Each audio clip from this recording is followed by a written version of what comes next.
Hello. Today's recipe is dried white mushroom chips.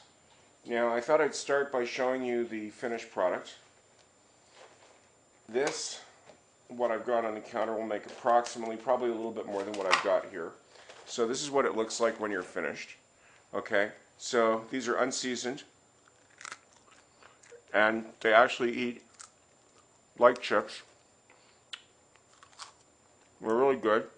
You can crumble them up, put them in all kinds of dishes, rehydrate them for soups. So before I eat all those, you need a couple of pounds of plain white mushrooms, a slicer. I use a strawberry slicer. Any good slicer, an egg slicer, anything will do. A colander or strainer to rinse them and keep them in while you're working, and a food dehydrator. Now, you can probably do these in the oven at low heat, but at the price of energy these days, especially if you've got gas, it's way cheaper to actually just get a dehydrator because you're going to be using it a lot.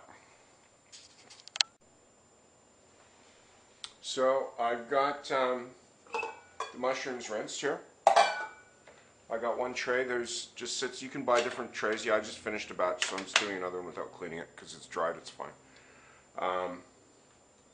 So what you do is you got your tray. I do use the liners for these, so this small, because the pieces will get quite small and fall through.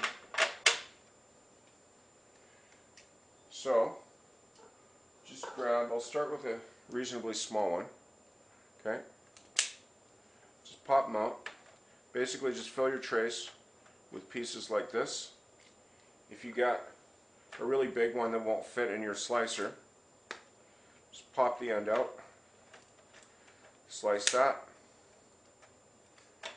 break the cap in half, because this is a really good slicer and I don't want to bust it by trying to force too much mushroom in it. Okay, so I'll do all that and be back. Alright, so that's one tray done. I put about this much in. Don't try to force it. This should make about 6 trays, maybe less. I'll spread them out a bit more if I have to at the end to speed up the drying.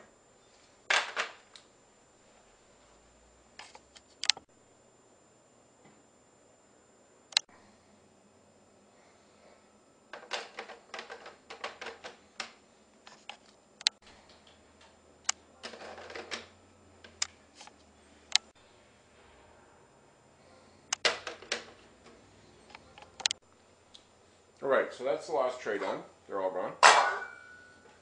The dehydrator I've got set for 135 degrees, the fruit and vegetable setting. This I'm going to plug in for probably 5 or 6 hours. Check on them every hour or so. Rotate the trays. It's not strictly necessary, but it does go a little bit quicker. One thing I forgot to say at the beginning is that you can use these ones, and I will have another one now.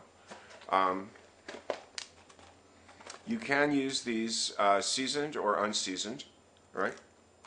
Now, if you take these and put a little seasoned salt on them before you dry them, you'll basically get chips, though I personally find these good like this, just with a natural flavor. They have practically 0 calories. You can drop some pieces in vinegar and rehydrate them in vinegar and then use them to make salad dressings. You can use them in any number of recipes.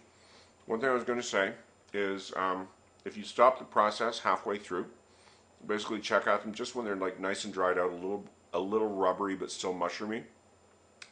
If you put these on pizzas, you will get more of a restaurant taste because most home ovens do not go to pizza temperature, which is like 550, 600 degrees. The highest you're going to get it is probably 400, 450, 500 tops, okay, without burning the pizza. So what happens is you're going to get that baked mushroom flavor by going halfway through. Anyway, I'm going to move this over to the wall. You should not use an extension cord with these. So thanks for watching, and I'll see you again.